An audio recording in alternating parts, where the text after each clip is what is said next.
we'll definitely get to the point where overall it'll be the same difficulty.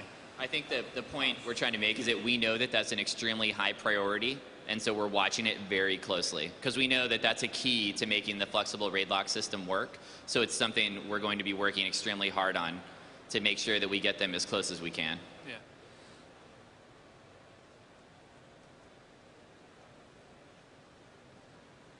Hi, my question's mainly about tuning and the fact that it's kind of weird that you have 7 or 8 bosses on Heroic 25 that are easier than, say, normal Lich King on 25. And also, what have you learned forward going, you know, those 7 or 8 bosses that are easier, there's a huge difficulty jump between those 7 or 8, then going to Death Whisper, then going to Putricide Syndragosa, and then the massive difficulty jump going to Lich King. And I'm not saying hard is bad, it's good, keep it up, but what have you learned going forward? Okay, yeah, so Lich King was sort of a special encounter for us. I mean, it's Wrath of the Lich King, so we want to make sure that whenever you went up there, it was a super epic fight, that it carried with it a bit of difficulty. Yeah, it meant that some of the heroic encounters ended up being less difficult than him, but we were perfectly willing to deal with that. And as far as Death Whisper being more difficult than like Marrowgar or other ones, there's always going to be a little bit of variation and difficulty. Like I said, we try to make it a nice like line where the further you get into a dungeon, the harder it gets. But reality is that what we really sort of end up getting is just we get a bunch of different encounters, and one encounter can be difficult for one raid based upon group composition or just the players and their own skills, and that could be super hard, but another like encounter is super easy, and you go to another raid and that's completely flipped. So, you know, I wouldn't say, you know, okay, yes, the boat was easy for everyone, but that's, you know, we were okay with that. The boat was kind of this cool like event thing, and you know, that was fine.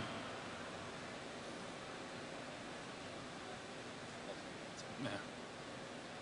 With the flexible raid lockout, why isn't Pugs gonna stay? I mean, why wouldn't Pugs break apart easier?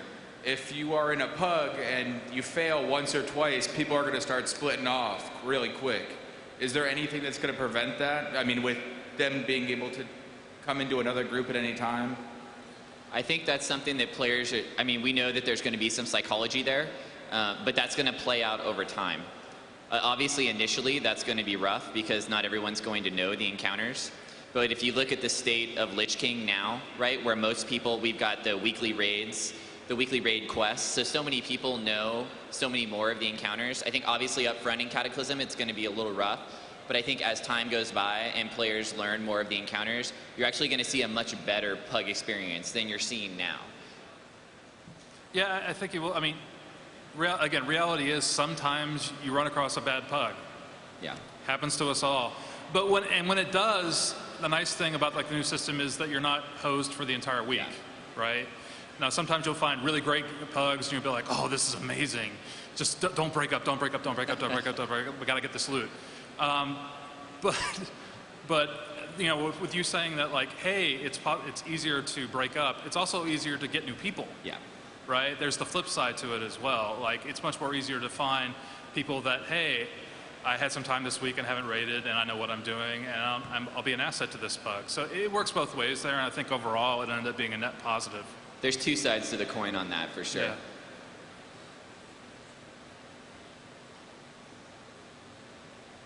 My question is about legendary weapons.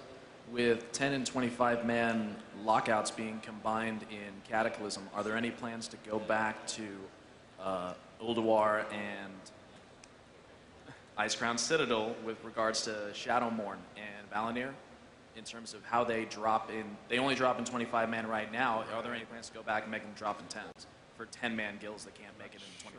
So you're asking, are we going to go back and change the way the Shadowmourne fragments drop and all the other, like, just, are we going to correct the way those change? That's a good point. That's something I'll have to bring up when we get back in the office on Monday. I don't know the answer to that offhand, so I don't really want to say something that's incorrect to you, but I don't see why we wouldn't. Yeah, it's a great suggestion. I mean, for Sure. sure. Yeah. Hey, so in the Clism, are you changing BRD as well? Like when you were talking about the classic dungeons? That's like the worst example of, what, 50 bosses? So, right, yeah, BRD. Glad you asked. So I've passed through most of all the old dungeons and done what I've called is trimming a lot of the suck. Things like 20-second sleeps and 10-second disarms and things that were just really, really obnoxious. Unfortunately, breaking up BRD is really super tricky because it's so actually tightly integrated. There's no like clean places to make a break from a geometry standpoint on the art side. So what I did do is put in some teleporters.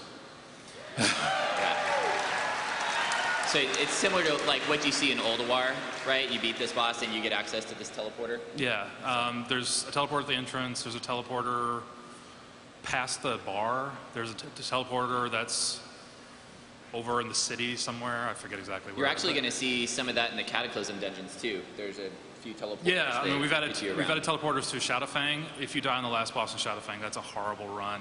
Yeah. So we added teleporters there, teleporters to Dead Mines.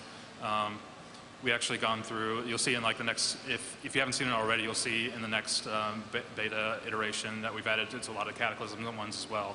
Basically, and something else that we've done that we haven't really talked about is the graveyards are super close now. Yeah. We actually recently went back and said I think there's no graveyard further than 30 seconds away. I think from any dungeon entrance. So in a lot of cases, we put the graveyard for a dungeon right outside the portal. Yeah. Right, because when we started, we're like, hey, Dead Mines is awesome now. It's really, really cool. I died. Wait, how do I get back? Yeah. Oops. There's nothing really fun about that dead run back.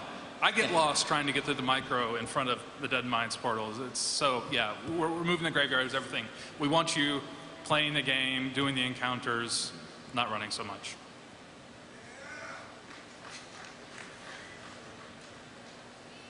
Hi. Okay, as a raid leader, a lot of times, or even just as a pug goer, or just as a raider in general, a lot of times people want to join raids, or for instance, like say for instance a raid fills up way too fast, and you're like, oh man, I really just at least want to check this out and like be involved with my either the guild or the pug. So have you guys ever considered a maybe raid observation / queue system?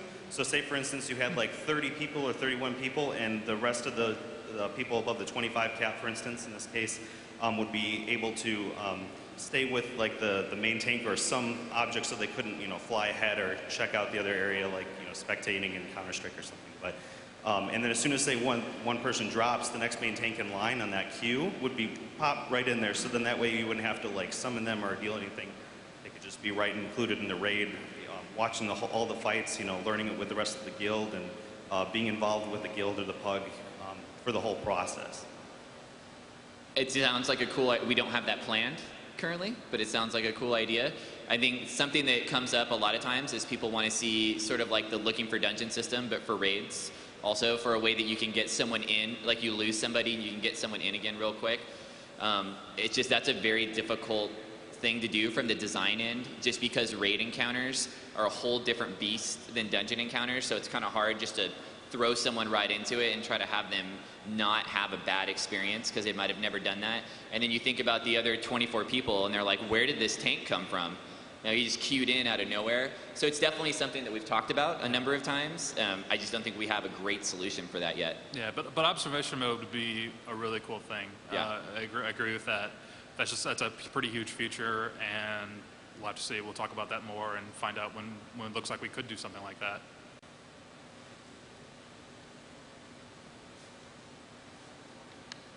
Hi. So I'm concerned about encounter mechanics, particularly in terms of like more hard stuff. Like I'm a heroic raider kind of stuff. So I'm concerned about more like 5-mans and heroics and raids and such. In terms of mechanics, I'm really interested in like really cool mechanics. Things that like the kind of cool stuff in some of the raids. My main concern is in terms of that there's this sort of like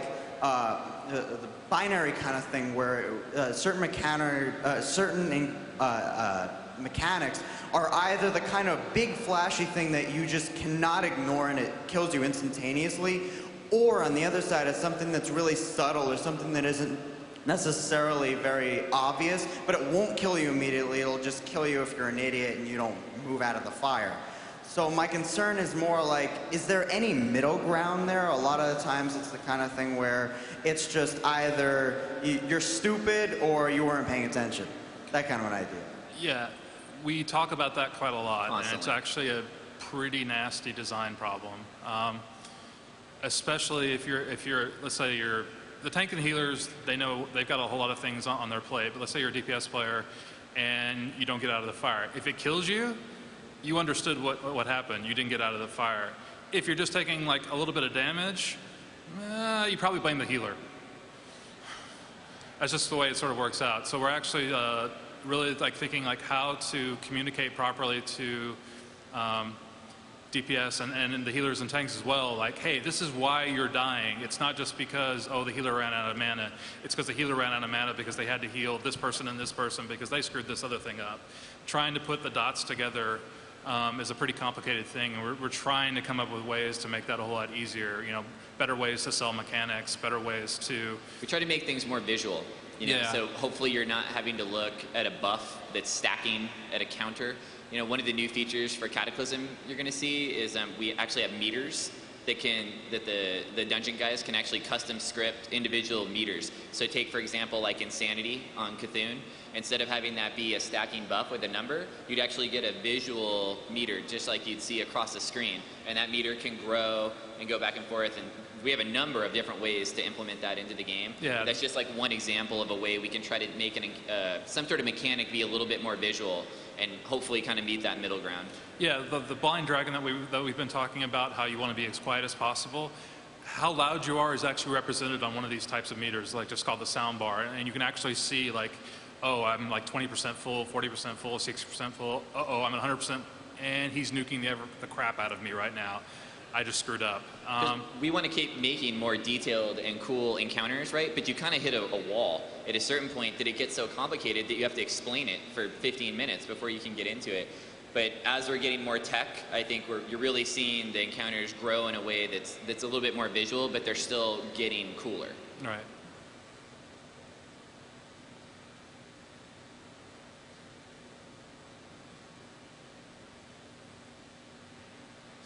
How you guys doing? Basically, my question is, this expansion, you guys have done legendaries the way I'd prefer it. The entire guild pretty much works together to get it crafted. You have multiple weeks, months to actually get it made. Now, that also has a problem of players leaving the guild with the legendary. Is there any plan to possibly make these legendary weapons guild-bound? It's a good question. That's not something we're currently looking into. We have put in guild achievements that the whole guild will get as a whole when you get a legendary. But we definitely, we currently don't have any plans to take a legendary and make it so that anyone in the guild would be able to use it. It's an idea that came up actually early on in the guild system, is that instead of having a legendary be bound to the single person, it would be bound to the guild. A number of issues show up there that you don't initially